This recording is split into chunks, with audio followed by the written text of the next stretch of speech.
ஆமென். இந்த காலை ஆராதனைக்கு வந்திருக்கிறவங்க யாவரையும் கர்த்தராகிய இயேசு கிறிஸ்துவின் நாமத்தினால வாழ்த்தி வரவேற்கிறோம். கர்த்தர் தாமே உங்களை ஆசீர்வதித்து வழி நடத்தி பாதுகாத்துக் கொள்வாராக. ஆமென். ஹல்லேலூயா. சொல்லுங்க ஹல்லேலூயா. ஒரு சந்தோஷமா ஆமென். ஹல்லேலூயா. கர்த்தர் நமக்காக எல்லாவற்றையும் அவர் செய்து முடித்திருக்கிறார் கல்வாரி சிலுவையில். ஆமென். ஹல்லேலூயா. இந்த திருவிருது ஆராதனைக்கு வந்திருக்கிறவங்களை கர்த்தருடைய நாமத்தினால நாங்கள் வாழ்த்துகிறோம். இந்த திருவிருந்தில் பங்கு கொள்ளும் போது நிச்சயமாக இயேசுனுடைய சரீரத்தை நாம் பிட்டு புசித்து பானம் பண்ணும்போது, அவர் ரத்தத்தை பானம் பண்ணும்போது அவருடைய சரீரத்தினுடைய எல்லா வல்லமைகளையும் சுகத்தையும் ஆரோக்கியத்தையும் நாம் நிச்சயமாய் பெற்றுக்கொள்வோம். ஆமென். ஹல்லேலூயா. ஏசாயால கர்த்தர் சொன்னார், மெய்யாக உங்களுடைய நோய்களை நான் சுமந்து கொண்டேன், உங்களுடைய பாடுகளை உங்கள் துக்கங்கள் எல்லாவற்றையும் நான் சுமந்து கொண்டேன் என்று கர்த்தர் சொல்லி இருக்கிறார். ஆமென். ஹல்லேலூயா. அவருடைய சரீரத்தை நாம பயபக்தியோடு தேவ பக்தியோடு நம்ம புசித்து பானம் பண்ணும்போது நிச்சயமாக அதில் ஒரு வல்லமை இருக்கிறது. அதனால நாம அந்த திருவிருந்திற்கு முன்னாடி போவதற்கு முன்னாடி கர்த்தருடைய வார்த்தைக்குள்ளாக நாம் கடந்து செல்லலாம். கர்த்தருடைய வார்த்தை மட்டுமே நம்மளை உருவாக்கும். கர்த்தருடைய வார்த்தை மட்டுமே நம்மளை கொஞ்சம் கொஞ்சம் அடுத்த ஒரு நிலைக்கு நம்மளை கொண்டு செல்லும். ஆமென். ஹல்லேலூயா. நம்முடைய கர்த்தருடைய வார்த்தை தான் நம்மளை ஒரு சிற்பி ஒரு கல்லை எடுத்து ஒரு சிற்பமாய் செதுக்கி அதை சிற்பியாய் மாற்றுகிறது போல கர்த்தருடைய வார்த்தை நம்மளை அனுதினமும் கர்த்தருடைய வார்த்தை நம்மை கொஞ்சம் கொஞ்சமாய் மாற்றி சிற்பியாய் நம்மை ஒரு சிற்பமாய் நம்மை மாற்றிக் கொண்டிருக்கிறது. ஆமென். ஹல்லேலூயா. சோர்ந்து போகாமல் கலங்காம பயப்படாம நம்முடைய வாழ்க்கையில கர்த்தர் நமக்கு வைத்திருக்கிற இலக்கை நோக்கி நாம் தொடர்ந்து நம்ம ஓடிக்கொண்டே இருக்கிறோம். சூழ்நிலைகளை பார்த்து நம்ம வாழ்ந்து வாழாம கர்த்தருடைய வார்த்தைகளை பார்த்து நம்ம வாழ வேண்டிய எல்லாருக்கும் முன்னாடி நான் ஒரு எல்லாருக்கு தெரியும் ஒரு கம்பளி புழு. நமக்கு எல்லாருக்கும் பார்த்தது கம்பளி புழு. அதை பார்க்கும்போது நமக்கு ரொம்ப ஒரு அருவருப்பா இருக்கும். அந்த அருவருப்பான அந்த கம்பளி புழு தொடர்றதுக்கு ஒரு மாதிரி அனீசியா இருக்கும். அந்த அளவுக்கு ஒரு கொடுமையா இருக்கும். அதை பார்க்கறதுக்கு ரொம்ப அருவருப்பா நினைப்போம். ஆனா அந்த கம்பளி புழு யாருக்குமே பிடிக்காது. ஆனா பட்டர்ஃபிளை பட்டாம்பூச்சி யாருக்காவது பிடிக்காது இருக்குமா? பிடிக்கும். எல்லாருக்குமே பிடிக்கும். ரசிக்கிறதா ஒன்று. அது நம்ம கையில கிடைக்குமான்னு பார்ப்போம், நம்ம மேல வந்து உட்காரமான்னு பார்ப்போம். அந்த அளவுக்கு ஒரு ரசிக்கிற காரியம் ஒன்று. கம்பளி புழு பார்த்தா பிடிக்காது. ஆனா பட்டாம்பூச்சி பட்டர்ஃபிளை பார்த்தா எல்லாருக்கும் பிடிக்கும். காரணம் என்னன்னா இதனுடைய அழகு தோற்றம் வேற, அதனுடைய அழகு தோற்ற சுபாவங்கள் வேற. ஆனா எல்லாருக்கும் நிறைய பேருக்கு தெரியாத விஷயம் ஒண்ணு, அந்த கம்பளி புழு யாருன்னு யாருக்குமே தெரியாது. அந்த பட்டர்ஃபிளை யாருன்னு யாருக்கும் தெரியாது. இல்ல அந்த கம்பளி புழுல இருந்து தான் பட்டர்ஃபிளை ஆகி வருகிறது. ஒரு ஆமென். ஹல்லேலூயா. புரியுதா? கம்பளி புழு தான் ஒரு சில பரிமாணங்களுக்கு அப்பாற்பட்டு ஒரு பட்டர்ஃபிளையாக மாறுகிறது. இந்த கம்பளி புழு என்ன பண்ணா ஒரு கூடு கட்டும். ஒரு கூடு கட்டிட்டு மண்ணால் கூடு கட்டிட்டு அந்த கூடுக்குள்ள அதை உட்கார்ந்து கொண்டோம். அதுக்குள்ள கொஞ்சம் ரொம்ப நாட்கள் இருக்கும். அதனுடைய அந்த தன்மை எல்லாம் மாற வரைக்கும் அந்த சுபாவங்கள், அந்த எண்ணங்கள், அந்த சரீரனுடைய சுபாவங்கள், அந்த சரீர பாடுகள், தோல் எல்லாமே மாற வரைக்கும் அந்த கூடுக்குள்ளே இருந்து என்ன ஆகும்னா நாளுக்கு நாள் அதுக்கு ரொம்ப கஷ்டத்தோடு கடினத்தோடு அந்த மண்கூடுக்குள்ள நம்மள மாதிரி ஓட முடியாது, ஒடியார முடியாது. வெளியில இருக்கும்போது இங்கிருந்து அங்க ஓடும், அந்த இடத்துல ஓடும், எங்க வேணாலும் ஓடும். பார்க்கும் போதுதான் தெரியும் ரொம்ப ஸ்பீடா ஓடும். அது பார்த்திருக்கீங்களா? ரொம்ப ஸ்பீடா போகும். ஆனா அந்த மண் கூடுக்குள்ள கட்டும் போது மட்டும் அது எங்குமே அசையாது, எங்குமே அது நகர்ந்து போகாது. அந்த இடத்துல தான் அது அமர்ந்து இருக்கும். அந்த இடத்தை விட்டு வேற எங்க போக முடியாது. ஆமென். ஹல்லேலூயா. வேற இடத்துல போயிடுச்சுன்னா அது போய் சேர வேண்டிய ஒரு இலக்கை அடைய முடியாது. அதனுடைய இலக்கு என்ன தெரியுமா? பட்டர்ஃபிளையாய் மாறுவதுதான். அடுத்த ஒரு பரிமாணத்திற்குள்ள செல்ல வேண்டும் என்று. அதனால என்ன பண்ண இங்க அங்க அதை அலைந்து திரியாம அது என்ன காரியங்கள் செய்யும் என்றால் அந்த ஒரு இடத்திலே அமர்ந்திருக்கும். ஹல்லேலூயா. யாரையும் பார்க்காது, யாரையும் பேசாது, எங்கேயும் தேடி போகாது, எந்த இடத்துல போகாம அந்த ஒரு மண் கூடுக்குள்ள அமர்ந்து அதனுடைய வாழ்க்கையை வெறுத்து அதனுடைய எல்லா இன்பங்களையும் ஆசைகளையும் எல்லாவற்றையும் புறக்கணித்து ஒரு ஆமென் சொல்லிட்டு வாங்க. ஹல்லேலூயா. எல்லாவற்றையும் புறக்கணித்துட்டு அந்த இடத்துல அது அமர்ந்திருந்து ஒரு சில நாட்களுக்கு பிற்பாடுதான் அது என்ன ஆகுனா அதனுடைய எல்லா காரியங்கள் மாறின பிறகு அந்த கூட்டை உடைத்து கொண்டு ஒரு பட்டாம்பூச்சியாய் ஒரு பட்டர் பறந்து வர ஆரம்பிக்கும். அதை பார்த்து இன்னைக்கு அநேகர் ஜனங்கள் நாம் ரசிக்கிறோம். அதை பார்த்து அழகாய் கொண்டாடுகிறோம். ஒரு ஆமென். ஹல்லேலூயா. இன்னைக்கு அந்த ஒரு மண்புழு எப்படி ஒரு பட்டர்ஃபிளையாய் மாறுகிறதுனா சில காரியங்களில் அது என்ன பண்ணிருக்கு? அமர்ந்து இருக்கிறது. ஒரு ஆமென் சொல்லுங்க. ஆமென். ஹல்லேலூயா. இங்க அங்க அலையாம ஓடாம ஓடுற வரைக்கும் ஓடிட்டு இருக்கும்போது கம்பளி புழுவா தான் இருக்கும். அதை பார்த்து கேவலமா தான் நினைப்போம், அதை பார்த்து அற்பமா தான் நினைப்போம், அதை பார்த்து ஏளனமா தான் நினைப்போம். ஒரு ஆமென் சொல்லிட்டு வாங்க. ஹல்லேலூயா. அந்த கம்பளி புழு 4 இடத்துக்கு போயிருக்கோம். எங்கெல்லாம் போகுதோ அங்கெல்லாம் பார்த்து நம்ம அனீசியா நினைப்போம், அது அற்பமா நினைப்போம், அது அவமானமா நினைப்போம், அதை குறித்து ஒரு ஏளனமா நினைப்போம். ஆனா அதுக்கு தெரியும், போய் எங்க பார்த்தாலும் நம்ம அதை பார்த்தாலே ஒரு அருவருப்பா நம்ம நினைப்போம்.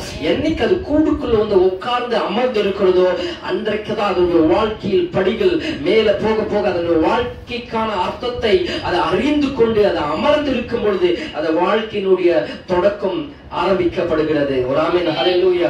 இதுதான் நான் கடந்த வாரத்தை நம்ம வாசித்தோம்.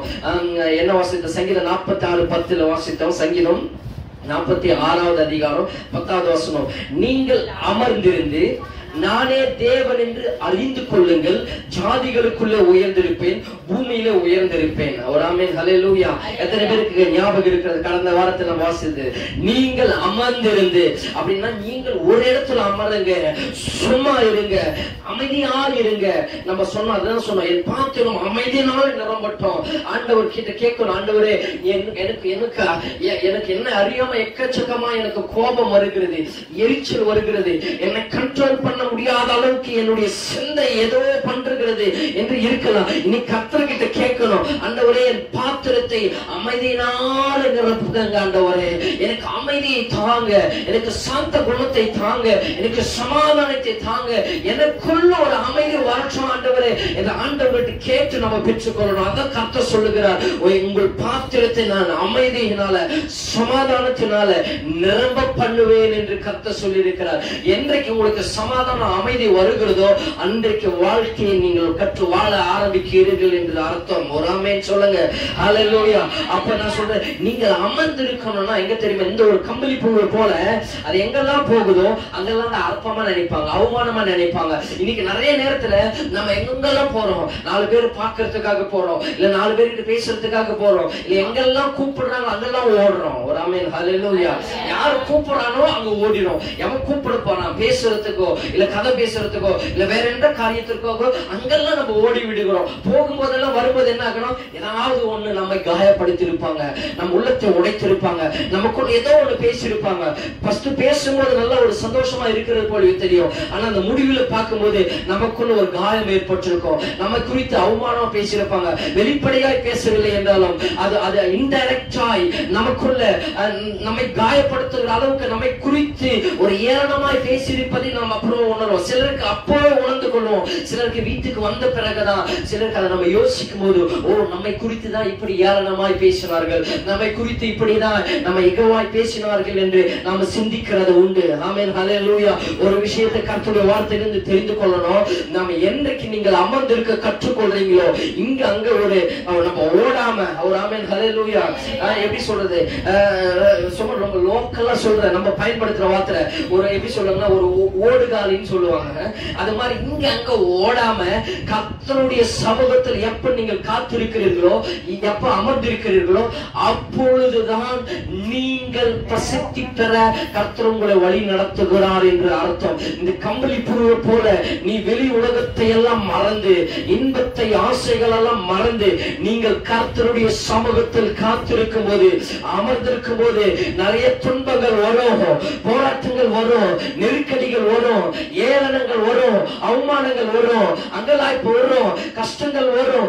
எது வந்தாலும் அதெல்லாம் சகித்து கொண்டு அந்த கூட்டுக்குள்ள, அந்த மண் கூட்டுக்குள்ள அந்த கம்பளி புழு அமர்ந்திருக்கிறது போல நீங்கள் கர்த்தருடைய ஆலயத்துல, கர்த்தருடைய சமூகத்துல, கர்த்தருடைய பிரசன்னத்துல, கர்த்தருடைய வார்த்தையில நீங்கள் அமர்ந்திருந்து, ஆனால் கர்த்தருக்குள் அமர்ந்திருக்கிறேன், ஆனால் இத்தனை போராட்டங்கள், நெருக்கடிகள், I can't control myself, என்னை என்னால கண்ட்ரோல் படுத்த முடியவில்லை, எனக்கு எரிச்சலா இருக்கிறது, கோபமா இருக்கிறது, எனக்கு போராட்டம் அப்படியா இருக்கிறது என்று பிசாசு உங்கள் சிந்தையை ஆண்டு கொண்டிருந்தால் நீங்க சொல்லணும், கர்த்தாவே என் பாத்திரத்தை அமைதியினால நிரம்ப பண்ணுங்க, சமாதானத்தினால நிரம்ப பண்ணுங்க, எனக்கு பொறுமையை தாங்க, எனக்கு அமர்ந்திருக்கிற அந்த ஓடுற ஓட்டத்தை என் காலுக்கு ஓடாதபடிக்கு நான் நிற்க கர்த்தர் கிருபை பாராட்டுங்க.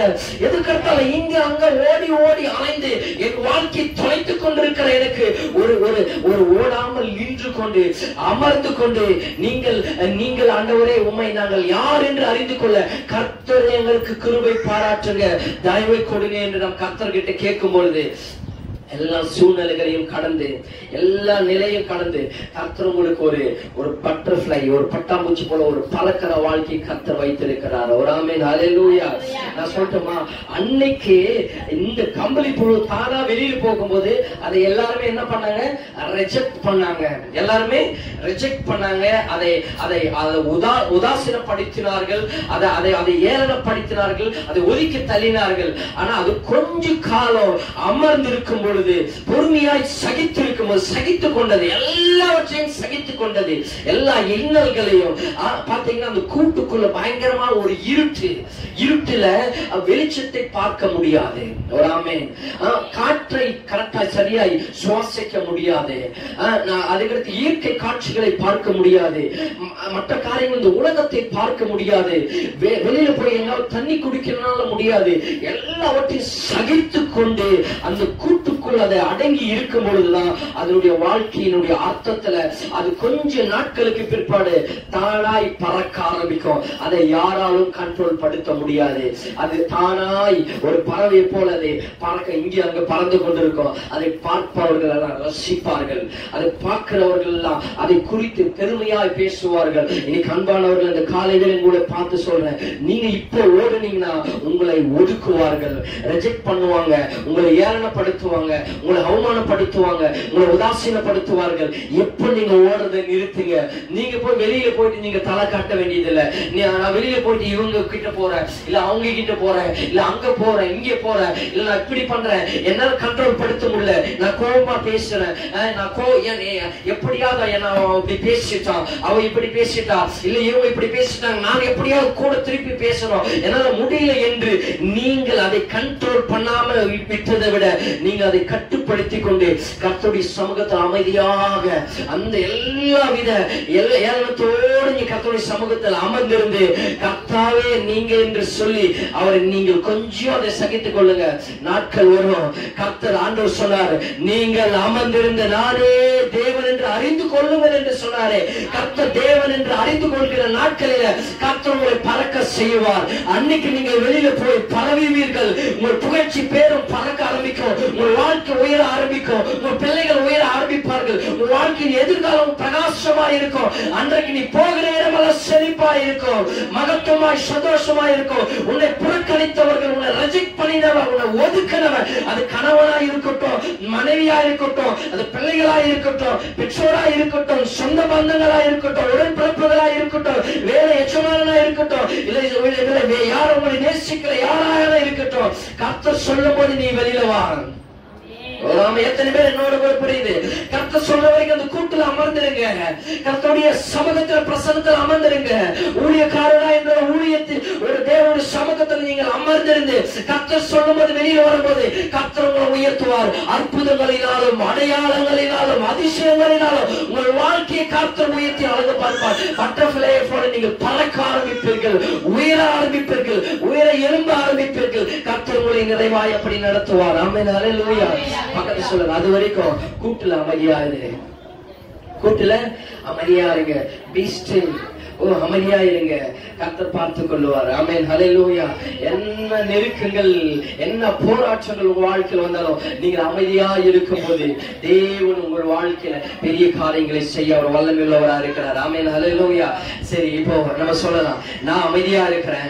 அமைதியா இருந்த என்னுடைய பிரச்சனை போராட்டங்கள் எல்லாம் யார் பார்க்கிறது? வாசிக்கலாம். யாத்திராகமம் 14வது அதிகாரம் 13-14வது வசனத்தை நம்ம வாசிக்கலாம். யாத்திராகமம் 13வது அதிகாரம், 14வது அதிகாரம் வசனம் 13-14 எடுத்துங்க ஒருத்தர். யாத்திராகமம் 14வது அதிகாரம் 13-14 வசனம்.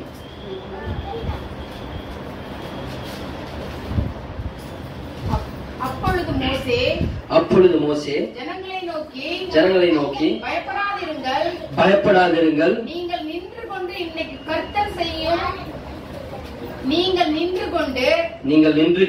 இன்றைக்கு கர்த்தர் இன்றைக்கு கர்த்தர் உங்களுக்கு செய்யும் ரட்சிப்பை பாருங்கள். இன்றைக்கு நீங்கள் காண்கிற எகிப்தரை இனி என்றைக்கும் காண மாட்டீர்கள். இனி என்றைக்கும் காண மாட்டீர்கள். கர்த்தர் உங்களுக்காக யுத்தம் பண்ணுவார், நீங்கள் சும்மா இருப்பீர்கள் என்றான். ஒரு சத்தமா ஒரு ஆமென் சொல்லலாமா? ஹalleluya சொல்லுங்க. ஹalleluya. The Lord will fight for you. You need only to be still. நீங்கள் சும்மா இருந்தா போதும். ஒரு ஆமென். ஹalleluya. இது நம்ம சொன்ன, நீங்கள் அமர்ந்திருந்து நானே தேவன் என்பதை அறிந்து கொள்ளுங்கள் என்று கர்த்தர் சொன்னார். ஆமென். நம்ம சங்கீதத்தில் வாசித்தலாம். சொல்லுங்க, நீங்கள் அமர்ந்திருந்து நானே தேவன் என்று அறிந்து கொள்ளுங்கள். இதுதான் மோசே சொல்கிறார் யாத்திராகமம் 14:13. அப்பொழுது மோசே ஜனங்களை நோக்கி, பயப்படாதிருங்கள், நீங்கள் நின்று கொண்டு. ஒரு ஆமென். ஹalleluya. அந்த வசனம் சொல்லு, நீங்கள் அமர்ந்து கொண்டுனா நீங்கள் சும்மா இருக்கணும். நின்று கொண்டு, இங்கிலீஷ் பைபிள் அப்படிதான் சொல்லுது, be still. நீங்கள் சும்மா இருங்க. ஆமென். நீங்கள் நின்று கொண்டுனா நீங்கள் சும்மா இருங்க. இன்றைக்கு கர்த்தர் உங்களுக்கு செய்யும் ரட்சிப்பை பாருங்கள். இன்றைக்கு நீங்கள் காண்கிற எகிப்தியரை இனி என்றைக்கும் காண்பதில்லை. உங்கள் வாழ்க்கையில் வருகிற நெருக்கடிகள், பிரச்சனைகள்லாம் ஒரு வாழ்நாளிலே நீ காண மாட்டீங்க. எப்ப தெரியுமா? நீங்கள் கர்த்தருடைய சமூகத்தில் அமர்ந்து காத்திருக்கும் போது. ஆமென். ஹalleluya. சொல்லிட்டு சொன்னாரு, கர்த்தர் உங்களுக்காக யுத்தம் பண்ணுவார், நீங்கள் சும்மா இருப்பீர்கள் என்று அர்த்தம். ஒரு ஆமென் சத்தமா ஹalleluya. இந்த வசனம் தெளிவாய் சொல்லுது. கர்த்தர் என்ன சொல்றாருன்னா, நீங்கள் சும்மா இருக்கும்போது be still, just stay calm, you keep your mouth shut. ஆமென். நீங்க சும்மா இருங்க, அமைதியா இருங்க. நீங்க உங்க வாயை மூடிக்கிட்டு இருங்க. இங்க அங்க பேச வேணாம். அவன் பேசினா அதனால நான் பேசுகிறேன், அவன் திட்டினா அதனால நான் திட்டேன், அவன் சண்டை போட்டான் அதனால நான் சண்டை போடுறேன், அவனுடைய வெயிட் என்ன என் வெயிட் என்ன பாக்குறேன், அவனுக்கு நான் பேச தெரியுமா, அவனுக்கு நான் சண்டை போட தெரியுமா, எனக்கு எல்லாமே தெரியும். ஆனால் கர்த்தர் சொல்லியிருக்க, நீங்க சும்மா இருங்கள். இந்த யுத்தம் உங்களுடையதல்ல, என்னுடையது. நான் அந்த யுத்த காலத்தில் இருப்பேன். உனக்கு விரோதமாக எழும்புகிறவர்களை நான் யுத்தம் பண்ணுவேன் என்று கர்த்தர் சொல்லியிருக்கிறார். உனக்கு விரோதியா எழும்புகிற எத்தனை கூட்டம் வந்தாலும் கர்த்தரும் பட்சத்தில் வந்து நிற்பார். நீ கர்த்தாவே, இந்த யுத்தம் என்னுடைய அல்ல உம்முடையது என்று கர்த்தர் கருத்தில் நீங்கள் கொடுத்துட்டு நீங்கள் கொஞ்ச நேரம் சும்மா நின்று பாருங்கள். ஆமென். அன்றைக்கு இஸ்ரவேல் ஜனங்கள் எகிப்து தேசத்திலிருந்து கர்த்தர் அவர்களை புறப்பட பண்ணி கொண்டு வருகிறார். வரும்போது எத்தனையோ ஜனங்கள், கிட்டத்தட்ட லட்சக்கணக்கான ஜனங்கள், 6 லட்சம் புருஷர்களை வழிநடத்தி கொண்டு வரும் பொழுது அவர்கள் வருகிறார். ஒரு வனாந்தரத்துல, பாலைவனத்துல, வனாந்தரத்துல வழியாய் வரும்போது திடீர்னு வந்து அடுத்த கானானுக்கு செல்லும் போது வழியில் செங்கடல் இருக்கிறது. செங்கடல் ஒரு பெரிய கடல், செங்கடல் இருக்கிறது. பின்னாடி திரும்பி போலாம் என்று பின்னாடி திரும்பி பார்த்தா அங்க பார்வோன் ரதம் வந்து கொண்டிருக்கிறது. ஒரு ஆமென் ஹalleluya. பார்வோன் ரதம் பின்னாடி சூழ்ந்து கொண்டு வருகிறது. இஸ்ரவேல் ஜனங்கள் முன்னாடி போனா செங்கடல்ல செத்து போயிடும், பின்னாடி திரும்பி போனா பார்வோன் ரதம், எகிப்தின் பார்வோன் ரதம் வந்து கொண்டிருக்கிறது. அவர்கள் நாங்கள் சாகடிக்க பண்ண போகிறோம். அந்த வசனம் முன்னாடி தெளிவாய் சொல்றது. 12 வாசித்த தெரியும். நாங்கள் எகிப்திலே இருக்கும் பொழுது நாங்கள் எகிப்தியருக்கு வேலை செய்ய எங்களை சும்மா விட்டுவிடும் என்று சொன்னோம் அல்லவா? நாங்கள் வனாந்தரத்திலே சாகிறதை பார்க்கிறோம், எகிப்தியருக்கு வேலை செய்கிறது எங்களுக்கு நலமாய் இருக்குமே என்றார்கள். அப்ப என்ன சொன்ன, இங்க வந்து சாகறதுக்கு என்னை கொண்டு வந்தீங்க. ஒருவேளை எகிப்தில நாங்க அடிமையா இருந்திருப்போமே, இங்க வந்து இங்க நாங்க சாக போறோமே என்று ஜனங்கள் சொல்லும் போது, என்ன முன்னாடி போனாலும் செத்து போயிடுவோம், பின்னாடி பார்வோன்றது பின்னாடி வந்தால் நம்ம செத்து போயிடுவோம் என்று ஒரு பயங்கரமான ஒரு தேக்க நிலையில் நின்று கொண்டு பயத்தோடு, நடுக்கத்தோடு, மரண திகிலோடு அவர்கள் நின்று கொண்டிருக்கிறாங்க. அநேகருக்கு நம்முடைய வாழ்க்கையில் இருக்கிற பிரச்சனை அதுதான். பின்னாடி பார்த்தா எகிப்திரானோ, முன்னாடி பார்த்தா செங்கடல். இன்னைக்கு நம்ம வனாந்தரத்தில் நின்று கொண்டிருக்கிறோம். சில நேரத்துல நம்ம வாழ்க்கையில ஆண்டவர் செய்த நன்மைகள் பின்னாடி கொஞ்சம் திரும்பி பார்த்தா ஆண்டவர் பயங்கரமான நன்மைகள் செஞ்சிருப்பார். நம்ம வாழ்க்கையை உயர்த்திருப்பார், நம்ம பிள்ளைகளை உயர்த்திருப்பார், நம்ம சாட்சியா நிறுத்திருப்பார். கர்த்தர் என் ஜெபத்தை கேட்டார், நான் கர்த்தர் எனக்கு இந்த ஆசீர்வாதத்தை கொடுத்தார், இந்த நன்மையை கொடுத்தார், இதை செய்தார் என்று நம்ம சாட்சி சொல்ல முடியும். ஒரு ஆமென் ஹalleluya. நாம எத்தனை பேர் சொல்ல முடியும், ஆண்டவர் இன்னைக்கு இல்லனா இந்த நிலையில் நான் உயர்ந்திருக்க முடியாது, கர்த்தர் படிப்படியா என்னை உயர்த்திருக்கிறார், என் பிள்ளைகளை உயர்த்திருக்கிறார், என் குடும்பத்தை உயர்த்திருக்கிறார், என் வாழ்க்கையை உயர்த்திருக்கிறார் நம்ம சாட்சி சொல்ல முடியும்.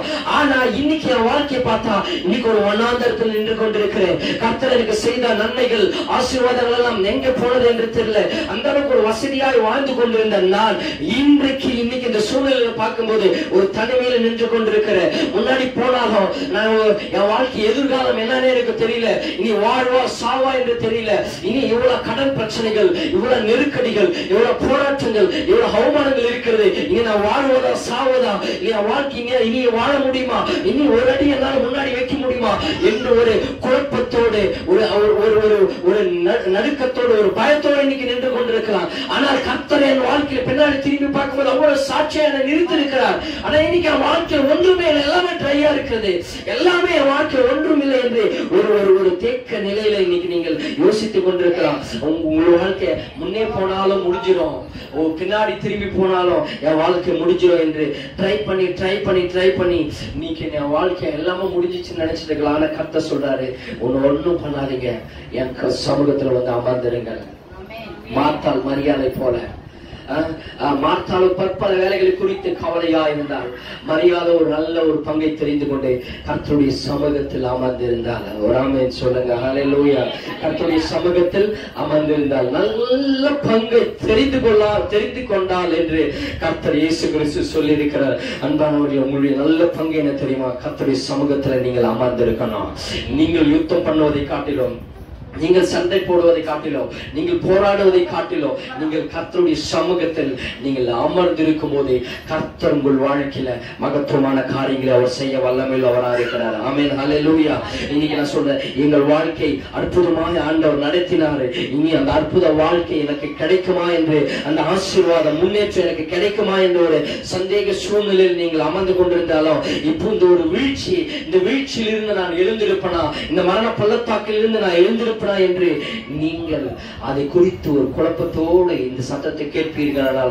கர்த்தர் உங்களை பார்த்து சொல்ற காரியம் என்ன தெரியுமா? நீங்க ஒன்று பண்ணாதீங்க, சும்மா இருங்க, அமைதியா இருங்க, கர்த்தர் சமூகத்தில் காத்திருங்க. ஒரு ஆமென், ஹல்லேலூயா சொல்லுங்க. கர்த்தர் சமூகத்தில் நீங்கள் காத்திருக்கும் போது கர்த்தர் அந்த யுத்தத்தை கர்த்தர் அவர் கையில் எடுப்பார். ஆமென், ஹல்லேலூயா சொல்லுங்க, ஹல்லேலூயா. அங்க சொன்ன அந்த யுத்தம், the battle is not yours, இந்த யுத்தம் உங்களுடையது அல்ல. ஆமென், ஹல்லேலூயா. உனக்கு விரோதமா என்ன யுத்தமான வரட்டுங்க, பிசாசால யுத்தம் வரட்டும், இல்ல உலகத்தானால யுத்தம் வரட்டும், இல்ல மக்களால யுத்தம் வரட்டும், இல்ல சொந்த பந்தங்களால யுத்தம் வரட்டும், யாரால யுத்தம் வரட்டும், ஆண்டவர் சொல்றார், இந்த யுத்தம் உங்களுடையதல்ல. The battle is not yours.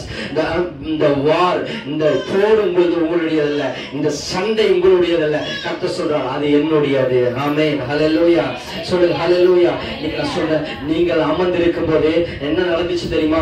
அவங்க நின்று கொண்டிருக்கும் போது ஆண்டவர் சொன்னார், இது முன்னே உங்களை நான் என்னுடைய ஆண்டவர் தெரியுமா, உங்களை முன்னேற செய்கிற ஆண்டவர் தான். ஒருபோது அவர் பின்னேற செய்கிற ஆண்டவர் அல்ல, பின்னாடி திரும்ப பார்க்க செய்கிற ஆண்டவர் அல்ல. ஆண்டவர் சொன்னார், நீங்கள் முன்னேறி போங்கள், அந்த செங்கடலை கடந்து போங்கள் என்று சொன்னார். எல்லா ஜனங்களும் என்ன பண்ணாங்க? செங்கடலை கடந்து போறாங்க.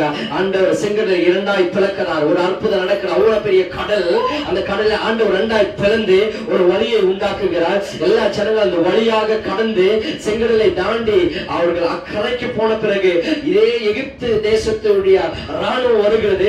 அவர்களும் என்ன, இஸ்ரவேல் ஜனங்கள் கடல் வழியா நடந்து போறாங்க. அவங்களுக்கு ஒரு புத்தி இல்ல, பாத்தீங்களா? ஆண்டவர் அவர்களுடைய இருதயத்தை கடினப்படுத்தினார். என்ன படுத்தினார்னா, செங்கடல்ல கடல்ல எப்படி நடந்து போக முடியும், போல செத்து போயிடுமோன்ற ஒரு எண்ணம் உனக்கு வர தேவையில்லை. அவனுங்க நடந்து போறானுங்களே, நானும் நடந்து போவேன் என்று அந்த ராணுவம் முழுவதும் கடலுக்கு அந்த செங்கடலுக்குள்ள சன்றாய் நடுமத்தியில் வந்தது. வந்த உடனே இஸ்ரவேல் ஜனங்கள் எல்லாம் வெளியில போனாங்க. போன உடனே ஆண்டவர் என்ன பண்ண தெரியுமா? அந்த செங்கடலை இரண்டாய் மூடி விடுகிறார். அந்த வழி தெரியாமல் மூடி விடுகிறார். மூடிவிடும் போது என்ன ஆக தெரியுமா? அவர்கள் அந்த செங்கடல் அவர்கள் அழித்து போட்டது. ஒருவனும் மீதியா இல்லை. இன்னைக்கு காலையில சொல்ற, கர்த்தர் உங்களுக்கு ஒரு நெருக்கடியை அனுமதிக்கிறார்னா, பிசாசு உங்களுக்கு ஒரு நெருக்கடியை கொண்டு வருகிறான் என்றா, உங்க எதிராளி உங்களுக்கு ஒரு நெருக்கடியை கொண்டு வருகிறான் என்றா, கர்த்தர் அதில் ஒரு வாசலை உனக்கு உண்டு பண்ணுவார். ஒரு வழியை கர்த்தர் அதில் உனக்கு உண்டு பண்ணுவார். அந்த வழியா நீ போகும்போது கர்த்தர் உனக்கு வெற்றி நிச்சயமாய் கொடுப்பார். அதே எதிராளி, அதே பிசாசு சத்துரு, அந்த வழியை அவன் பின்பற்றுவான் நிச்சயமாய். நீ பின்பற்றுகிற வழியை ஒரு தாழ்ந்த இல்ல ஒரு எப்படி ஒரு நுணுக்கங்களை, ஒரு டெக்னிக் அவனும் பின்பற்றுவான். அவன் பின்பற்றும் வரும்போது அதில் அவன் தோற்று போவான், அவன் அழிந்து போவான். கர்த்தர் உன்னை அதில் உயர்த்துவார். நான் சொல்றது எத்தனை பேருக்கு விளங்குன்னு தெரியல.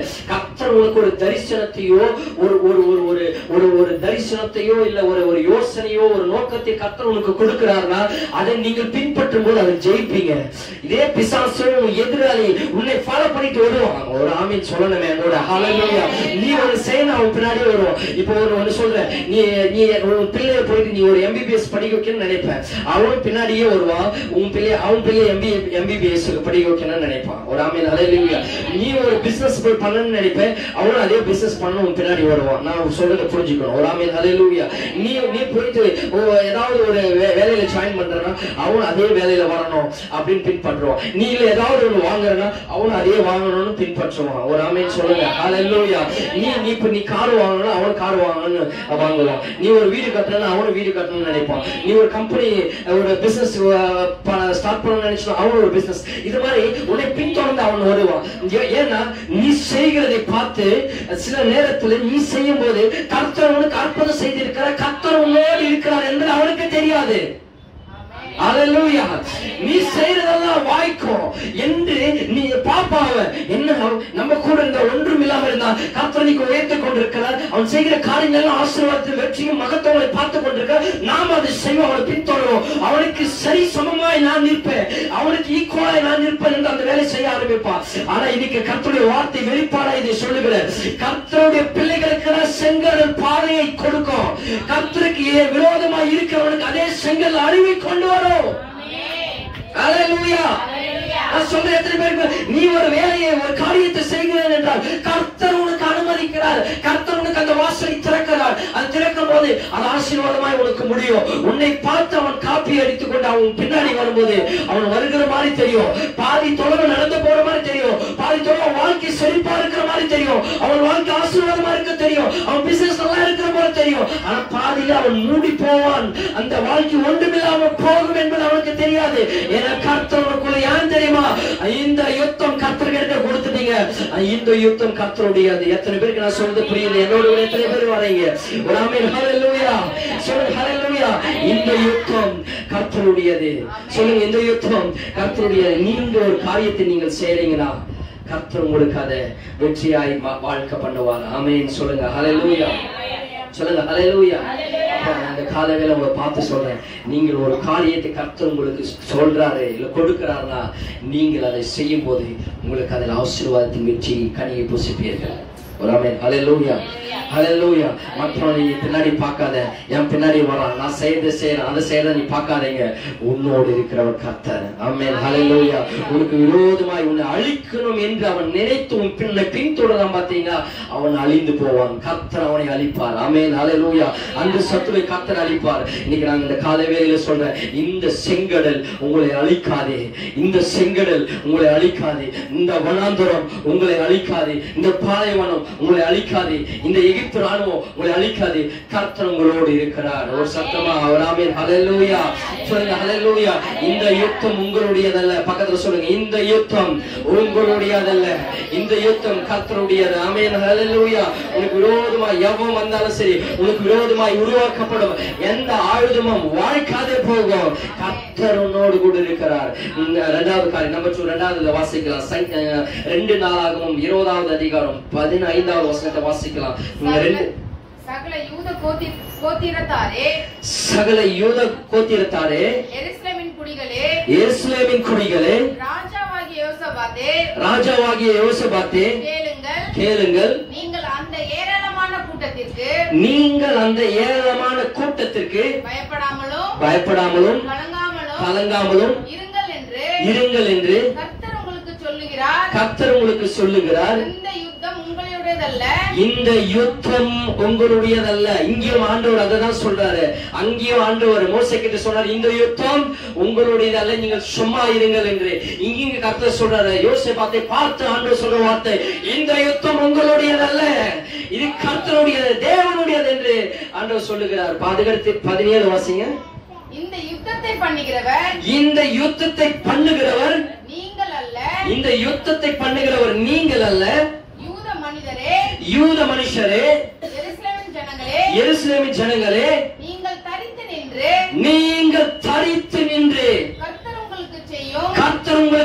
நித்தியம் ரட்சிப்பை பாருங்கள், பயப்படாமலும் கலங்காமலும் இருங்கள். நாளைக்கு அவர்களுக்கு எதிராக புறப்படுங்கள். நாளைக்கு அவர்களுக்கு எதிராக புறப்படுங்கள். கர்த்தர் உங்களோடு இருக்கிறார் என்றான். ஆமென், ஹல்லேலூயா. ஆண்டவர் இங்கே பார்த்து சொல்றார், யோசேப்பை அன்னைக்கு மோசேயை பார்த்து சொல்றார், நீங்கள் அமர்ந்திருந்து நீங்கள் சும்மா நின்று கொண்டு தேவனை யார் என்பதை பாருங்கள் என்று யோசேப்பை சொல்ற. இந்த யுத்தத்தை பண்ணுகிறவர் நீங்கள் அல்ல, யூத மனுஷரே, எருசலேம் ஜனங்களே, நீங்கள் தரித்து நின்று, ஆமென், தரித்து நின்றுனா டேக் அப் யுவர் பொசிஷன். உங்க பொசிஷன்ல நீங்க நில்லுங்க. ஒரு ஆமென், ஹல்லேலூயா. உனக்கு தெரியுமா, கர்த்தர் நமக்கு ஒரு பொசிஷன் கொடுத்திருக்கிறாரு. நமக்குன்னு ஒரு ஆண்டவர் ஒரு பொசிஷன். போயிட்டு நாய்கள் கூட எல்லாம் ஒண்ணு நிக்க தேவையில்லை. ஒரு ஆமென், ஹல்லேலூயா. பன்றிகள் கூட எல்லாம் போய் நிக்கணும்னு அவசியம் இல்லை. ஆண்டவர் உங்களுக்குன்னு ஒரு தகுதியை தராதரத்தை கர்த்தர் கொடுத்திருக்கிறார். ஒரு பொசிஷனை கர்த்தர் கொடுத்திருக்கிறார். நீ பேசுற இடம் ஒரு இடமா இருக்கணும், நீ போகிற இடம் ஒரு இடமா இருக்கணும், நீ வாழ்கிற இடம் ஒரு இடமா இருக்கணும், நீங்க செய்யற நடக்கைகள் ஒரு இடமா இருக்கணும். ஆமென், ஹல்லேலூயா. ஆண்டவர் சொல்லுங்க, உனக்குன்னு ஒரு பொசிஷன் இருக்கு. பக்கத்துல கை பிடிச்சு சொல்லுங்க, உனக்குன்னு ஒரு பொசிஷன் இருக்கு. பொசிஷன் தெரியுமா, ஒரு நிலை ஆண்டவர் வைத்திருக்கிறார். Take up your position. இப்போ நிறைய நேரத்துல நாம் இருக்கிற இடம் எங்க ஒரு விழுந்து கிடக்கிறோம். ஒரு சேற்றிலேயோ, ஒரு பாவத்திலேயோ, இல்ல ஒரு குப்பையிலேயோ, ஏதோ ஒரு விக்கிர இடத்துலயோ, எங்க ஒரு அந்நிய பிணையப்பட்ட இடத்துல விழுந்து கிடக்கிறோம். ஆண்டவர் சொல்றாரு, அங்க விழுந்து கிடந்தது போதும், நீங்க டேக் அப், வா, வெளியில வா, டேக் அப். உன்னுடைய பொசிஷன் இருக்கு, அதை நீ பிடித்துக்கொள்ள. ஆமென், ஹல்லேலூயா. சொல்லு, நான் மரண இருளின் பள்ளத்தாக்கில் நடந்தாலும் பொல்லாப்புக்கு பயப்படேன். ஏன்னா அந்த மரண பள்ளத்தாக்கில் இருந்து வெளியில வா என்று ஆண்டவர் சொல்லுகிறார். இன்னைக்கு சொல்ற, ஒரு நிலையில் இருந்து நீ வெளியில டேக் அப் யுவர் பொசிஷன். உன்னுடைய பொசிஷனை நீ பிடித்துக் கொள்ளணும். அவன் அந்த பொசிஷன்ல இருக்கிறான், அவன் அந்த பொசிஷன்ல இருக்க. நான் சொல்லல, நீ ஒரு பொசிஷன்ல போயிட்டு இருக்கிற, ஒரு வழியா போயிட்டு இருக்கனா, உன் எதிராளி என்ன பண்ண, உன்னை பின்பற்றி கொண்டு வருவான். அது போல உன் எதிராளி யாரோ ஒருத்த ஒரு பொசிஷன்ல ஒரு வழியில போயிட்டு இருக்கிறான்னா, நீ அதை பின்பற்றி அவன் பின்னாடி போகாத. உன் இலக்கை அடைய முடியாது, உன் லட்சியத்தை அடைய முடியாது, உன் வெற்றியை சுதந்திரிக்க முடியாது. அவன் போகிறான், அவன் செய்கிறது நல்லா இருக்கிறது போல தெரியுது, அவன் வெற்றியா சுதந்திரமா இருக்கிறது போல தெரியுது. நான் அதை பெற்றுக் கொள்கிறேன், நான் அந்த வழியை, அந்த சுதந்திரத்தின் வழியை நான் கடந்து போகிறேன் என்று நினைத்து நீ அவனை பின்பற்றாதே. ஆமென், ஹல்லேலூயா. ஒருவேளை நீ பின்பற்றி கொண்டிருந்தால், உன் மற்றவரை பார்த்து நீ காப்பி அடித்து நீ வாழ்ந்து கொண்டிருந்தால், நீங்க கர்த்தர் சொல்றா, அந்த வழியை விட்டு திரும்பி டேக் அப் யுவர் பொசிஷன். ஆமென், ஹல்லேலூயா. கர்த்தர் உனக்கு கொடுத்திருக்கிற பொசிஷன்ல வா. இரண்டாவது, ஸ்டாண்ட் ஸ்டில். நில்லுங்க, சும்மா இருங்க, கர்த்தருடைய சமூகத்துல வந்துருங்க. அங்கிருந்து, உலகத்திலிருந்து, இந்த விக்கிரகத்திலிருந்து, இந்த சாத்தானுடைய பிடியிலிருந்து, இந்த அந்நிய பிணையத்திலிருந்து, ஆண்டவருக்கு பிரியமில்லாத இடத்திலிருந்து, அந்த பாவத்திலிருந்து, அந்த அக்கிரமத்திலிருந்து வெளியில வா. டேக் அப் யுவர் பொசிஷன் வந்துரு. இரண்டாவது வந்துட்டு என்ன பண்றா, சும்மா நின்னுட்டு ஜெபம் பண்ணிட்டு. ஆமென், ஹல்லேலூயா. நின்று ஜெபம் பண்ணிட்டு மூன்றாவது சொல்றாரு, and see the salvation. அப்புறம் நீங்கள் உங்கள் ரட்சிப்பை, வெற்றியை நீங்கள் பார்ப்பீர்கள். ஒரு ஆமென், ஹல்லேலூயா. நீங்கள் அந்த ரட்சிப்பின் வெற்றியின் கனியை நீங்கள் சுதந்திரிக்க போறீங்க. ஒரு ஆமென், ஹல்லேலூயா. ஒரு 5 பாயிண்ட் நான் விரைவா சொல்லி ஜெபம் பண்ணி முடிச்சிடலாம். ஒரு 5 காரியங்கள். நாம் இன்னைக்கு இந்த யுத்தம் கர்த்தருடையது, உங்களுடையது இல்ல. அப்ப இந்த யுத்தத்தை கர்த்தர் கையில் எடுக்கணும். நீங்க செய்ய வேண்டிய ஒரு 4-5 காரியங்களை சொல்றேன். நம்பர் 1, நம்ம வசனத்துல படிச்சலாம், பயப்படாமலும் கலங்காமலும் இருங்கள். நம்பர் 1, 2 நாளாகமம் 20:15 பயப்படாமலும் கலங்காமலும் இருங்கள். ஒரு ஆமென், ஹல்லேலூயா. இப்போ நம்முடைய வாழ்க்கையில அந்த பயம் கலக்கம் இருக்கக்கூடாது. இந்த யுத்தம் கர்த்தருடையது என்று டேக் அப் யுவர் பொசிஷன்ல நீங்க வரணும்னா, நீங்க செய்ய வேண்டிய முதல் காரியம் என்ன தெரியுமா? பயப்படக்கூடாது, கலக்கம் அடையக்கூடாது.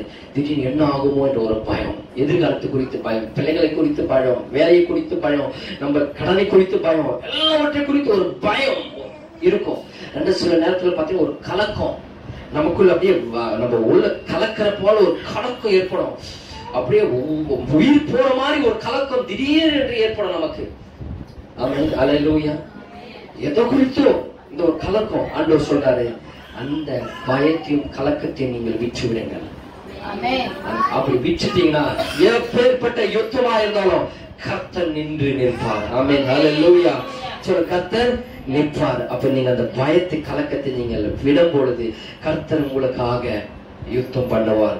யோபு 3:25 படிக்குவானா? யோபு 3:25 யோபு சொல்றார், நான் பயந்த காரியம் எனக்கு நேரிட்டது, நான் அஞ்சினது எனக்கு வந்தது. அஞ்சினது என்ன தெரியுமா? நான் எது கலங்கினோ, எதை குறித்து கலங்கினோ அந்த கலங்கினது எனக்கு வந்துடுச்சு. நான் எதை குறித்து பயந்தனோ அந்த பயம் எனக்கு நேரிட்டது. ஒரு ஆமென், ஹல்லேலூயா. நீங்கள் எதை குறித்து பயப்படுறீங்களோ அந்த பயம் உங்களை தேடி வரும். அந்த யுத்தத்துல நீங்க ஜெயத்தை காண முடியாது. எதுவானா இருக்கட்டும் அன்பானவர்கள், அந்த காலையில் நான் சொல்றேன், உன் குடும்பத்தை குறித்தோ, பிள்ளைகளை குறித்தோ, எதிர்காலத்தை குறித்தோ, ஊழியத்தை குறித்தோ, வேலையை குறித்தோ, பிசினஸ் குறித்தோ, இல்ல உன்னுடைய குடும்ப சூழ்நிலைகள் குறித்தோ, எதை குறித்தோ பயம் உங்களுக்கு வேண்டாம், அந்த கலக்கம் உங்களுக்கு வேண்டாம். ஏன் தெரியுமா? கர்த்தர் அந்த யுத்தத்தை பார்த்துக் கொள்வார். இந்த யுத்தம் என்னுடையதல்ல, கர்த்தருடையது. நானே பயப்படாமல் கலங்காமல் இருப்பேன். என்ன நடந்தாலும் நான் பயப்படுகிறதுனால, கவலைப்படுறதுனால என்னுடைய சரீரத்தில் ஒரு முகத்தை கொட்டவும் முடியாது, குறைக்க முடியாது, என் வாழ்க்கையை மாற்றவும் முடியாது. என் ஆண்டவர் பார்த்துக் கொள்வார் என்ற ஒரு விசுவாசம் என்னவனுக்குள்ள வரும்போது அந்த பயத்தை நீங்க புறமே தள்ளுங்கள், அந்த கலக்கத்தை புறமே தள்ளுங்கள். தைரியமாய், விசுவாசத்தோடு, நம்பிக்கையோட, சந்தோஷத்தோடு. என் பயமே உனக்கு இல்லையா? இல்ல, ஆண்டவர் என்னோடு இருக்கிறார். நான் மரணத்தின் பள்ளத்தாக்கில் நடந்தாலும் நான் பயப்பட மாட்டேன், பொல்லாப்புக்கு பயப்படேன். தேவரீர் என்னோடு கூட இருக்கிறார். இந்த யுத்தம் கர்த்தருடையது. எத்தனை ஆயிரம் பேர் எனக்கு எதிரியாய் வந்தாலும் நான் பயப்பட மாட்டேன். ஹல்லேலூயா. நான் பயப்பட மாட்டேன். என்ன டாபிக் நடக்க தெரியுமா? யோசபாத் என்ற ராஜாவை, நம்ம ஆண்டவருடைய பிள்ளையை அழிப்பதற்காக 3 கூட்டங்கள் ஒன்று சேர்கிறது. அம்மோனியர் புத்திரர் என்ற ஒரு தேசத்து மக்கள், மோவாபியர் என்ற ஒரு தேசத்து மக்கள், சேயீர் மலை தேசத்து மக்கள், 3 தேசங்கள் ஒன்று சேர்ந்து ஒரு ராஜாவை, ஒரு தேசத்தை, ஆண்டவருடைய பிள்ளையை அழிப்பதற்காக கூட்டம் கூடுகிறார்கள். ஒரு ஆமென், ஹல்லேலூயா. நான் சொல்றது விளங்குதா? 3 பேர் ஒன்று சேர்றாங்க. எதுக்கு தெரியுமா? உன்னை அழிப்பதற்காக 3 பேர் ஒன்று திரண்டு இருக்கிறார்கள். ஹல்லேலூயா. இன்னைக்கு கர்த்தர் சொல்றார், எத்தனை பேர் உனக்கு விரோதமாய், உன் பக்கத்தில் 1000 பேரும் உன் வலதுபுறத்தில் 10,000 பேரும் விழுந்தாலும் அதை உன்னை அணுகாது. எத்தனை 1000 பேர் நின்றாலும் நீ பயப்படாமல், கலங்காமல், பேசுவே என்று நீங்கள் அவனை சார்ந்து நம்பிக்கையோடு தைரியமாய் நீங்கள் நிற்கும் போது கர்த்தர் அந்த யுத்தத்தை கையில் எடுக்க அவர் வல்லமையுள்ளவராக இருக்கிறார். யோபு சொன்னது போல, பயந்த காரியம் நேரிட்டது, நான் அஞ்சினது எனக்கு வந்தது, இனி நான் பயப்பட மாட்டேன் என்று சொல்லுங்க. பக்கத்து சொல்லுங்க, நான் பயப்பட மாட்டேன், எதை குறித்தும் பயப்பட மாட்டேன். ஆண்டவர் என்னோடு இருக்கிறார். இந்த யுத்தம் என்னுடையதல்ல. இந்த battle is not yours. இந்த war, இந்த போர், இந்த சண்டை, இந்த ஃபைட் என்னுடையதல்ல, கர்த்தருடையது. ஆமென். நம்பர் 2, இரண்டாவது 20வது வசனத்துல, 20வது வசனம் வாசிக்கிறேன். யூதாவே, எருசலேமின் குடிகளை கேளுங்கள், உங்கள் தேவனாகிய கர்த்தரை நம்புங்கள். முதல்ல என்ன பண்ணணும்? பயப்படாமலும் கலங்காமலும் இருங்கள் என்று கர்த்தர் உங்களுக்கு சொல்லுகிறார். இரண்டாவது சொல்றார், கர்த்தர் உங்களை பார்த்து என்ன சொல்றார் தெரியுமா? இஸ்ரவேல் ஜனங்களே, நீங்க என்ன செய்ய வேண்டிய காரியம், உங்கள் தேவனாகிய கர்த்தரை நம்புங்கள். யாரை நம்பணும்? சொல்லுங்க, யாரை நம்பணும்? தேவனாகிய கர்த்தரை நம்புங்கள். நம்புங்க என்ன அர்த்தம் தெரியுமா? இங்கிலீஷ் பைபிள் சொல்றது விசுவாசியுங்கள். Believe. உங்க தேவனாகிய கர்த்தரை விசுவாசிங்க. நம்பர் 1, பயப்படாமலும் கலங்காமலும் இருங்கள். நம்பர் 2, உங்க தேவனாகிய கர்த்தரை விசுவாசியுங்கள். நீங்க மனுஷனை விசுவாசிக்கிறது, மனுஷனை நம்புவதை பார்க்கிறோம், கர்த்தரின் பேரில் பற்றுதலா இருப்பதே நலன். நீ இனி யாரையும் நம்ப வேண்டாம். ஆமென், ஹல்லேலூயா. இங்க கவனிங்க, யாரையும் நம்ப வேண்டாம். நீங்கள் நம்ப வேண்டியது கர்த்தரை மட்டுமே நம்புங்கள். கர்த்தரை நம்பும் போது நீங்கள் செழிப்பீங்க. கர்த்தரை விசுவாசிக்கிறவனோ செழிப்பான். ஆமென், ஹல்லேலூயா. சொல்லுங்க, ஹல்லேலூயா. கர்த்தரை விசுவாசிக்கிறவனோ உயர்ந்த அடைக்கலத்துல வைக்கப்படுவான். இன்னைக்கு நான் சொல்றேன், நீங்கள் விசுவாசிக்க வேண்டிய ஆண்டவரை தான். உன் பிரச்சனையை விசுவாசிக்கிறது இல்ல, இருக்கிற காரியங்களை பார்த்து நீ நம்புறது இல்ல. கர்த்தரை நீங்கள் விசுவாசிக்கும் போது இந்த யுத்தம் கர்த்தருடையதா. கர்த்தர் யுத்தத்துல ஜெயத்தை கொடுப்பார். நம்பர் 3, மூன்றாவது, அதே 20வது வசனத்துல, மூன்றாவது, உங்கள் தேவனாகிய கர்த்தரை நம்புங்கள், அப்பொழுது நிலைப்படுவீர்கள். அவருடைய தீர்க்கதரிசிகளை நம்புங்கள், அப்பொழுது சித்தி பெறுவீர்கள். மூன்றாவது காரியம் சொல்லுது, என்ன சொல்லுதுன்னா, கர்த்தருடைய தீர்க்கதரிசிகளை விசுவாசியுங்கள். ஆமென், ஹல்லேலூயா. யாரை விசுவாசிக்கணும்? கர்த்தருடைய தீர்க்கதரிசிகளை விசுவாசிக்கணும், கர்த்தருடைய ஊழியக்காரர்களை விசுவாசிக்கணும். கர்த்தருடைய ஊழியக்காரர்கள் யார்? கர்த்தருடைய வார்த்தையை சொல்கிறவர்கள். ஆமென், ஹல்லேலூயா. மனுஷனுடைய வார்த்தையை சொல்கிறவர்கள் அல்ல, உங்களை சபிக்கிறவர்கள் அல்ல, உங்களை குறித்து உங்களை புறம்பாய் பேசுகிறவர்கள் அல்ல. கர்த்தருடைய வார்த்தையை உள்ளதை உள்ளதென்றும் இல்லதை இல்லதென்றும் கூறுகிற கர்த்தருடைய தீர்க்கதரிசிகளை நீங்கள் நம்பும் போது, கர்த்தருடைய தீர்க்கதரிசிகள் யார்? கர்த்தருடைய வார்த்தையை உரைக்கிறவர்களை நீங்கள் நம்ப வேண்டும். ஏளனமா ஏதோ சபைக்கு போறோம், என்னத்துக்கு போறோம்? சபைக்கு போறோம்னு போவோம். ஒரு ஆமென், ஹல்லேலூயா. போகும்போது என்ன நடக்குங்க? எங்க போறோம்? சர்ச்சுக்கு தான் போறோம். ஆனா அங்க அந்த பாஸ்டர் பிரசங்கிக்கிற அந்த பிரசங்கத்தை கேட்கணுமா? கிடையாது. அந்த ஆளுத்தை நானே கேட்கிறேன், அது எனக்கே தெரியுமே எல்லாமே. புரியுதா? எனக்கு எல்லாமே தெரியுமே, நான் பைபிள் நல்லா படிச்சிருக்கிறேன், பைபிள் இருக்கிறது எல்லாம் எனக்கு தெரியும். அந்த ஆள் சொல்றதை நானே கேட்கணும். அவருக்கு எனக்கு பிடிக்காதுங்க, அவரை கண்டால் எனக்கு பிடிக்காது, அவருடைய எண்ணங்கள் எனக்கு பிடிக்காது, ஏதோ ஒண்ணு சொல்லிட்டு. ஆனா எங்க போறோம்? சர்ச்சுக்கு தான் போறோம். எங்க போயிட்டு வந்தீங்க பிரதர்? சர்ச்சுக்கு தான் போயிட்டு வந்தேன். ஆனா அந்த வார்த்தையை சத்தத்தை கேட்கறது கிடையாது, அதை கவனிக்கிறது கிடையாது. கடமைக்கு கேட்டா யார் சொல்லுவா? நான் ஒரு வாரம் மிஸ் பண்ணாம சபைக்கு போயிட்டு வரேன். ஆனா அந்த வார்த்தையை கேட்கறாம இல்ல, அவன் தான் ஒரு ஆளா இல்ல, அவர் பேசுறதுனால ஒரு இதுவா இல்ல, வேற என்னவோ ஏதோ ஒரு அந்த ஊழியக்காரரை ஏற்றுக்கொள்ளாமல் அக்செப்ட் பண்ணாம நம்ம செய்யறதுனால நம்ம வாழ்க்கையில் எந்த ஒரு ஆசீர்வாதத்தை நம்ம பார்க்க முடியாது. ஒரு ஆமென், ஹல்லேலூயா. அதுக்கு உதாரணமா உங்களுக்கு நான் காட்ட விரும்புகிறேன். 2 ராஜாக்கள் 7வது அதிகாரம் 1-2ல 2 ராஜாக்கள் 7வது அதிகாரம் 1வது வசனம் 2வது வசனத்தை நான் வாசிக்கிறேன். அப்பொழுது எலிசா, கர்த்தருடைய வார்த்தையை கேளுங்கள், நாளையின் நேரத்தில் சமாரியாவில் வாசலில் ஒரு மரக்கால் கோதுமை ஒரு சேக்கலுக்கும் 2 மரக்கால் வார்கோதுமை 1 சேக்கலுக்கும் விற்கப்படும் என்று கர்த்தர் சொல்லுகிறார் என்றான். அப்பொழுது ராஜாவுக்கு கைலாகு கொடுக்கிற பிரதானி ஒருவன் தேவனுடைய மனுஷனுக்கு பிரதியுத்தரமாக, இதோ கர்த்தர் வானத்திலே மதங்களை உண்டாக்கினாலும் இப்படி நடக்குமா என்றான். அதற்கு அவன், உன்னுடைய கண்களினால் அதை காண்பாய், ஆனாலும் அதில் நீ சாப்பிட மாட்டாய் என்றான். ஒரு ஆமென், ஹல்லேலூயா. சொல்றது விளங்குதா? சமாரியாவில் ஒரு பஞ்சம் வருது. என்ன பஞ்சம்? சாப்பாட்டுக்கு பஞ்சம். தேசம் முழுவதும் சாப்பாடு இல்ல சாப்பாடு சாகிறார்கள் ஜனங்கள். வறுமை. இந்த ஒரு பஞ்சத்தினால வாழும் பொழுது, அப்பொழுது ஆண்டவருடைய வார்த்தையை தீர்க்கதரிசியாக எலியா சொல்லுகிறார். என்ன சொல்ற? ஆண்டவருடைய வார்த்தையை சொல்றாரு, இது மாதிரி நடக்கும், நாளை தினத்துல உங்களை நான் போஷிப்பேன் என்று.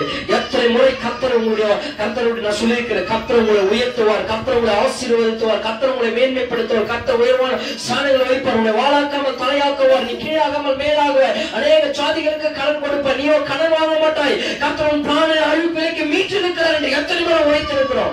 எத்தனை முறை அந்த தீர்க்கதரிசியுடைய சத்தத்தை கேட்டிருக்கீங்க. ஏன் வாழ்க்கையில் மாற்றங்கள் வரலை? அதை ஏன் என்னால் பெற்றுக்கொள்ள முடியவில்லை என்றால், நாம் அதை விசுவாசிக்கவில்லை, அதை ஏற்றுக்கொள்ளவில்லை. இது எனக்கு தெரியுமே, இவர் என்னத்தை சொல்றாரு, என்னத்தை பேசுறாரு என்று ஒரு ஏளனமாய் அந்த ஊழியரை குறித்தோ இல்ல அந்த பிரசங்கியாரை குறித்தோ இல்ல மற்றவரை குறித்தோ ஒரு ஏளன எண்ணம் உட்குள்ள இருக்கிறதுனால இன்னைக்கு அப்படிப்பட்ட ஒரு நிலை. அவர் எப்படிப்பட்டவனாக இருக்கட்டும், அந்த பலிபீடத்தில் நிற்கும் போது, தேவ சமூகத்தில் நிற்கும் போது கர்த்தருடைய வார்த்தை வருகிறதா? தேவ வார்த்தை வேதத்திலிருந்து வருகிறதா? அந்நிய வார்த்தைகள் அல்ல, தேவ வார்த்தைகள் வேதத்திலிருந்து வருகிறதா? அதை விசுவாசத்தோடு நீங்கள் ஏற்றுக்கொள்ளும் போது கர்த்தர் உங்கள் வாழ்விலே மகத்துவமான காரியங்களை செய்வார். அந்த தீர்க்கதரிசி சொல்லும் போது இவன் சொன்னா, வானத்தின் மதங்களே திறந்தாலும் இப்படி நடக்கிறதுக்கு வாய்ப்பு இல்லை அப்படின்னு சொல்லிட்டான். ஒரு ஆமென், ஹல்லேலூயா. எப்போ விரைவா சொல்ற நேரம் இல்ல, அங்க 4 பேர் என்ன பண்றாங்க? ஒளிமுக வாசல்ல, சமாரியாவின் ஒளிமுக வாசல் 4 குஷ்டரோகிங்க இருக்காங்க. ஏன் தெரியுமா? குஷ்டரோகியை அந்த ஊர்ல சேர்க்க கூடாது, ஊருக்கு புறமே தரணும், கட்டுப்பாடு, அந்த கிராமத்தினுடைய அந்த தேசத்தினுடைய கட்டுப்பாடு. 4 பேர் அங்க நிக்கிறாங்க. 4 பேர் யோசிக்கிறாங்க, பசிக்குது, சாக போறோம்னா ஒண்ணு பண்ணுவோம், நம்ம இங்கே நம்ம ஊருக்குள்ள போனாலும் நம்மளை கொண்டு போட்டுருவாங்க, நம்ம போக நம்ம சாவோம். இங்க என்ன பண்ண? சீரிய ராணுவத்திற்கு போவோம். அங்க போனாலும் அங்க ஒருவேளை பிழைச்சா நம்ம அதை சாப்பிடுவோம். அவனுக்கு ஏதாவது கொடுத்தானுங்கன்னா, பிச்சை கொடுத்தானுங்கன்னா, ஏதாவது போட்டாங்கன்னா நம்ம சாப்பிடுவோம். சப்போஸ் போடலாம், அங்க சாகும். இங்க இருந்தாலும் சாக போறோம் பட்டினியால, அங்க போனாலும் சாக போறோம். அதனால என்ன செய்வோம்னா, நம்ம செய்யற காரியம் என்னன்னா, அங்கே போய் சாவோம்.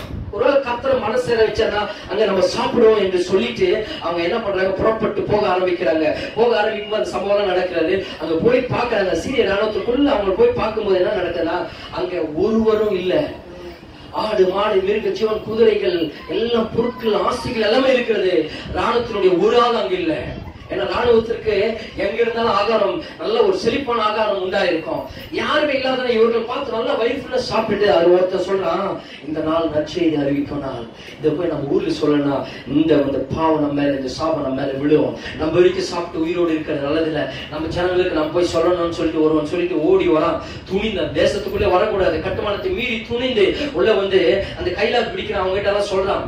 சொன்ன இது மாதிரி நடந்து இருக்குன்னு சொன்ன உடனே ராஜா கிட்ட சொல்றாங்க, ஒருவேளை அவங்க பிளான் பண்ணிருப்பாங்க, நம்ம ஆளுங்களை எல்லாம் கொண்டு போட்டா கொஞ்சம் பேர் தான் இருக்கிறோம், அவங்க எல்லாம் இங்க வந்தாங்கன்னா அவங்க மறைஞ்சிருந்து வந்து நம்மள அங்கே அழித்து போடுவாங்க, போன வேணாம்னு ராஜா சொல்றாரு. இதுல ஒருத்தன் ஆலோசனை சொல்றான்.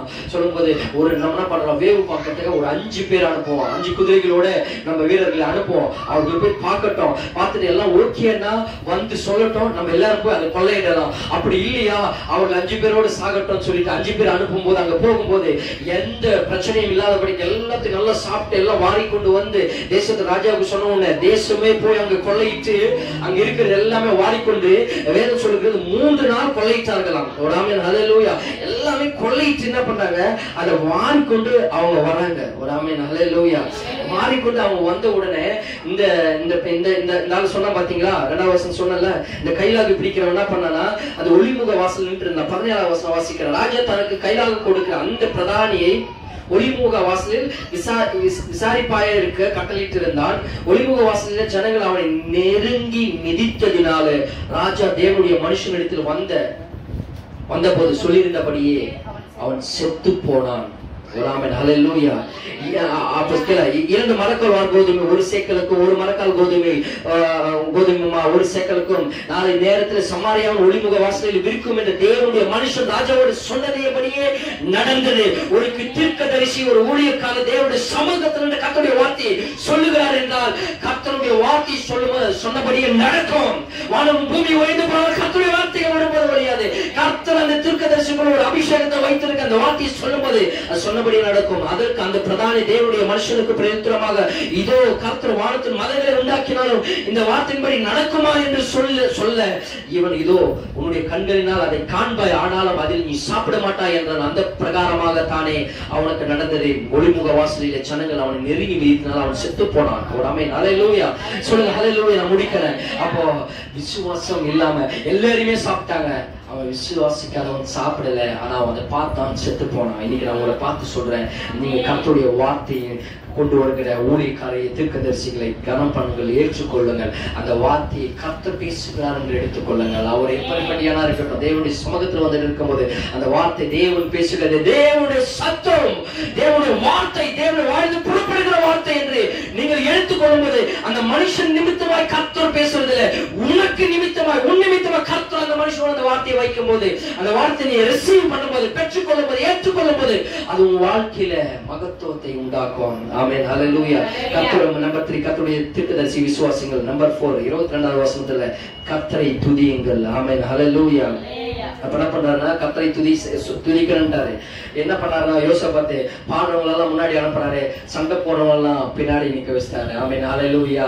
ஏன்னா சண்டை யாரு, கர்த்தருடையது. நம்ம போய் சண்டை போட்டா ஆண்டவர் சும்மா இருப்பாருன்னு சண்டை போடுறவங்க எல்லாம் பின்னாடி வச்சுட்டு துதிக்கிறவங்களை முன்னாடி அனுப்பிச்சுட்டாங்க. துதி செய்ய தொடங்கி உடனே என்ன நடந்துச்சுன்னா, இந்த 3 தேசத்துக்குள்ள ஒரு கலவரத்தை கர்த்தர் உண்டாக்கினார். ஒரு ஆமென் ஹல்லேலூயா. என்ன நடந்துச்சு தெரியுமா, இந்த 3 பேர், நான் ஒரு விஷயத்த சொல்லி ஆகணும், நேரம் வரல. இந்த 3 பேர், ஒருவேளை நான் நினைக்கிறேன் இப்படி, இந்த 3 பேர் எதிரிங்கதான், எல்லாம் ஃப்ரெண்ட் எல்லாம் கிடையாது, ஃப்ரெண்ட்ஷிப் எல்லாம் கிடையாது. அமோன் புத்திரனும் மோவாபியரும் சேர்ந்து 3 பேர் ஒரு எதிரிங்க, இவங்க ஃப்ரெண்ட்ஷிப்பே கிடையாது. ஆனா இவங்க 3 பேர் ஒரு கூட்டு உண்டாக்குகிற ஒரு உடன்படிக்கை. அது ஒருவேளை என்னால மேற்கொள்ள முடியும், ஆனா 3 பேர் எப்படி மேற்கொள்ள முடியும் ஆண்டவரே, நீங்க ஒரு வேலை பண்ணிருக்கலாம், இந்த 3 பேர் ஒன்ன சேராம பண்ணிருக்கலாமா? இல்ல, அவன் ஒன்ன சேரணும். நான் யார் என்பது அப்பதான் உனக்கு தெரியும். அவன் ஒருத்தனை நீ மேற்கொண்டிருந்தா உன்னை பத்தி என்ன பத்தி உனக்கு பெருசா தெரியாது. 3 பேர் ஒன்னா சேர்க்கிறேன், அது என்னுடைய சதி திட்டம் தான். அவன் உனக்கு சதி திட்டத்தை தீட்டினார், நான் யார் என்பதை நீ அமர்ந்து பார் என்று 3 பேர் ஆண்டவர் தான் ஒன்னா சேர்க்கிறாரு.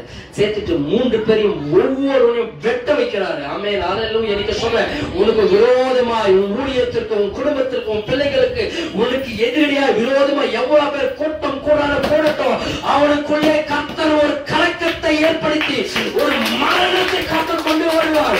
ஒருவனும் இல்லாமல் போவான். உனக்கு எதிரியா எதிர்த்து நின்றவன் ஒருவனும் இல்லாமல் போவான். கர்த்தர் யுத்தத்தை கையில் எடுக்க, take up your position. நீங்க உங்க பொசிஷன்ல நில்லுங்க. தேவன் இந்த யுத்தத்தை கையில் எடுக்கிறார். கர்த்தர் அந்த யுத்தத்தை கையில் எடுக்கும் போது நீங்க சும்மா இருப்பீங்க. நான் சொல்றேன், இன்னைக்கு நீ கலங்கி இருக்கலாம், பயப்பட்டு இருக்கலாம், ஒரு மரணத்தோட பயத்தோட நெருக்கடியோட நீ நின்று இருக்கலாம். இவ்வளவு பேர் ஒன்னா சேர்ந்துட்டானே, நான் தனியாரா நிற்கிறேனே என்று கர்த்தர் சொல்றாரு. அவர்களை காட்டில உன்னோடு இருக்கிறவர்கள் பெரியவர். அவன் சேரட்டும், எவ்வளவு பேர் சேரட்டும், உன்னை அழிக்கணும்